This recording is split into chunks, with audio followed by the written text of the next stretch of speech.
Hello everyone and welcome to my YouTube channel. In this video, we'll be discussing about Portainer. So let's directly move to the documentation. So Portainer is basically an open source tool that allows you to easily build and manage containers in Docker, Docker Swarm, Kubernetes, and Azure ACI. So means it has direct Docker Swarm support, it has Kubernetes support, and it has Azure ACI support. And this is for the community edition. It has another paid edition, which is the business edition, and that also you have free tier over there. And it hides the complexity of managing the containers behind the ACT UI. We'll do a, starting from scratch. We'll install and see how things move. So let's get started. We'll try to install Portainer 2.9, and I move to the repository, which is Portainer K8s, and you can install via Helm, and you can install the community edition using a node port, using a load balancer, using a cluster IP and ingress. We'll install via the ingress, and here the install steps for the enterprise edition. So let's go to the cluster. I have already created a Kubernetes cluster, which is Civo Kubernetes, and it's a 3 node cluster which I just created. So you can see kubectl get nodes give me 3 nodes, and kubectl get pods. You can see it, not much is there, only the defaults are there. So what we'll do is we'll first install Portainer. So let's use the community edition cluster IP one.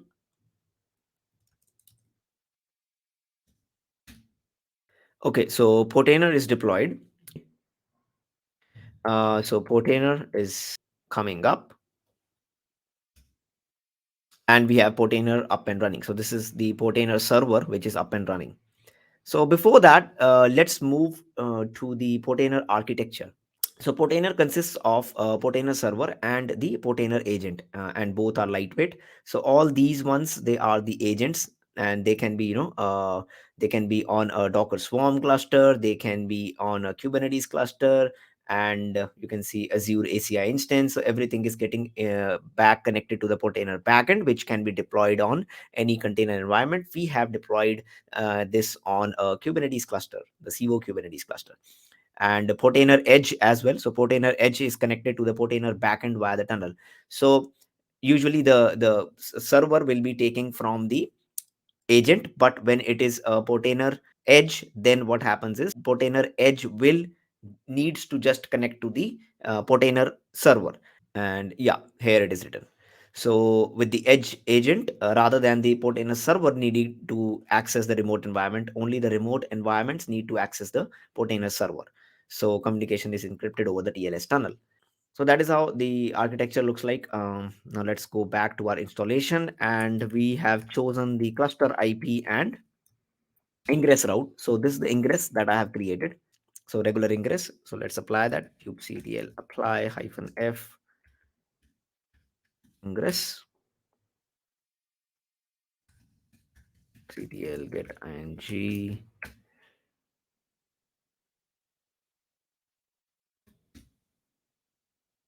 So this is the ingress that we have to hit. So let's open this. So this is the Portainer initial screen. You have a username. Let's give a super secret password, and we can just create this particular user. Okay, so this is the Portainer latest edition, which is 2.9.3, and you can actually see the releases from the releases page. So you can see the latest release that is there is 2.9.3, and all of these releases are having their release notes where they have what all issues have been fixed in one particular release, and overview of the changes that are there. And I think a lot with respect to Kubernetes are there, and that is what I'm going to explore with the Kubernetes portion. Now I'm in the home. So the local cluster is basically the cluster where Portainer is installed. So it has given that particular cluster and imported that for us already. So you can see it has 5 namespaces, and I am only seeing one because system resources are hidden and they can be changed in the table settings. So this is good, as I only want to interact with the namespaces where the actual workloads are getting deployed. So I'm happy with that. And I can actually run a kubectl shell from here directly. Kubectl get pods -n Portainer. Yep, it's working fine. I can close this. So I just need to have this and the user, and I don't need to need the kube configs as well. We can directly use that. Now for this particular cluster, let's see what all things we can do. So first is the dashboard. So dashboard shows me some of the stuffs like namespaces, configurations, one volume is there for Portainer, and the applications which is there. So these are the applications. Obviously, they are not in the system resource level. Now let's go to Helm. So Helm is basically you can use any Helm repository and select a chart and deploy that onto the cluster. So let's use one of the charts which is available from here, cert manager, and show custom values. You can edit those custom values here. Nice. And then we can name that cert manager and install this. So it should probably install cert manager kubectl get ns or get it does it. Oh, it's in the default namespace. I will get pods. Yep, cert manager is getting installed. Awesome. So we can see the status changed already. So this is pretty neat and handy. So next is the custom templates. So if you see, the custom templates allows deploying any kind of Kubernetes resource, and we can either copy and paste some of the pod definition file, or we can write on our own. So basically, let's say we want a nginx pod, we'll deploy this particular deployment, copy this particular deployment and paste over here, and we will give it a name, maybe test deploy. This is a test deployment. Let's create this deployment resource. Now when we go to test deploy, and we can name the application as demo and deploy the application. Manifest is deployed, kubectl get pods. Yep, and they're already running. So that's the custom templates. Now let's go to the namespaces. We can have it here. We can create a namespace from a form. So we can just have a namespace. We can give a demo Portainer namespace. We can do the resource and the limits on the namespace. So we can define the maximum memory like 1024, and we can give the CPU as well.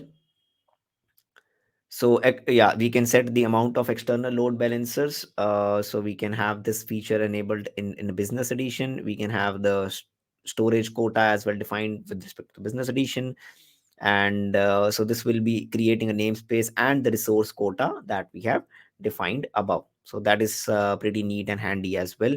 You don't need to go back and forth in the documentation. Everything is over here, and you will be able to see like kubectl get ns and describe ns demo Portainer. So we have all the resource quotas applied as well. So that is pretty neat. So we have seen the dashboard, we have seen the custom templates, namespaces, how we can create them, the applications. So applications are there. And now what we can do is we can try to add an application with a form. So a basic standard form, I think it will be very good for the developers. So in the default namespace, I want maybe a demo application, and I want maybe yeah, nginx, and there is advanced mode where we can give and environment variables, configurations, memory, CPU, the limits for that, and the number of replicas.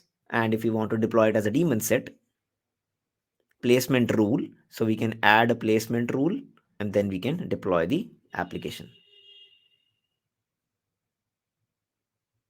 So it is deploying 1 out of 1 replica of nginx latest image with the name of demo in the default namespace. Kubectl get pods. So this is the application.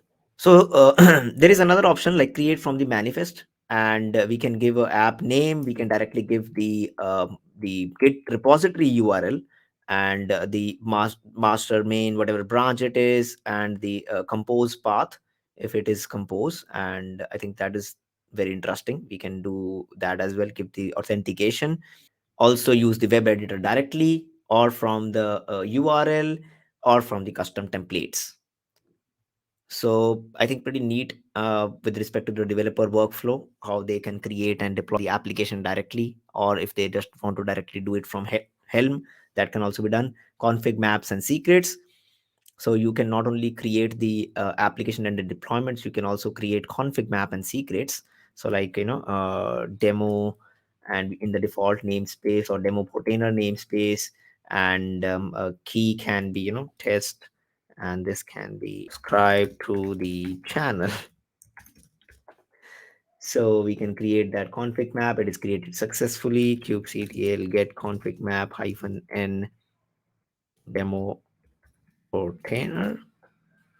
You can see that the config map have been created. So I think that's pretty handy to create config maps and secrets. And next is the volumes. You can create the volume as well, and you can see the storage classes which is available. Local path that comes by default with K3s, and a receiver Kubernetes based on K3s, and a receiver volume which is the custom one in house. And the next what we have is, okay, now comes the cluster. Now we have the local. This was the local cluster that we have done. Now let's set up the cluster. We can actually set up the cluster, allow users to use external load balancer, and allow user to overcommit, allow enable features using the metrics API. So like this we can change the cluster settings. Now we also have user settings, so we can add a new user, and we can tell that it is a um, administrator or not. We can create a team, dev team, and we can add users to that particular team, and we can see there are a lot of roles. So a read only user role is there. So let's create a, okay, these are the business features, business edition features. So after changing, enabling the metrics API from the setup, you can see now I can see the memory utilization and all the stuff directly coming from the metrics API. And these are some of the node information which is there. So what all things are there in the node side, and the events of that. So we can also add a registry. So Docker Hub, QA, Azure, GitLab, and a custom registry. So we can add those as well. And these are the general authentication settings. So now let's Kubernetes cluster. We'll go to the environment, add environment, and we need actually the agent to be installed onto another cluster so that it can communicate with the server. So let's copy this command. Let's install that in one particular cluster. So I have one cluster already there. So it is creating. We should have done via the node port actually. So let me just do this.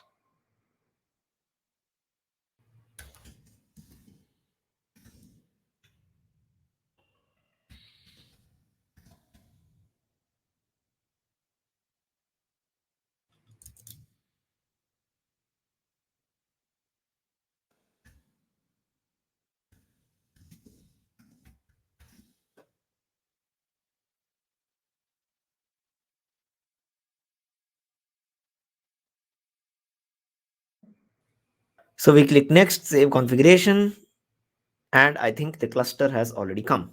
So you can see I have added another cluster which is there. And in this way, I think you can add an edge cluster. You can add Docker directly, and Kubernetes local clusters, which is where it is already running, and Azure ACI. So in this way, you can group the clusters together. You'll be having all your clusters that you can see and deploy the applications over there as well. And when I click on monitoring cluster, so it has switched to monitoring cluster. And now whatever I will be doing is I'll be deploying in the monitoring cluster. So overall, Portainer is helping out, in connecting the clusters, connecting the Azure ACI. You have your you can connect your Docker Swarm environment and your Kubernetes environment both, and in the same single view, same single dashboard. You have, you have some business edition features as well, and you get 5 nodes, up to 5 nodes already free, so you can leverage that as well. And you get to manage your applications, deploy via Helm, and Configmaps, create volumes, and all the applications are kind of easy. You can, different types of application you can deploy directly from Git. You can deploy from the manifest. You can write your own manifest. You can define a template and define and deploy that. And you can hide the namespaces and unhide the namespaces that you don't need. So I think that is also pretty important stuff. So overall, these are some of the cool features that Portainer is having. Do try them out. Pretty interesting project. And with Sivo Kubernetes, you can install it in kind of one click via the marketplace. And let me know how you find Portainer, how you try it out.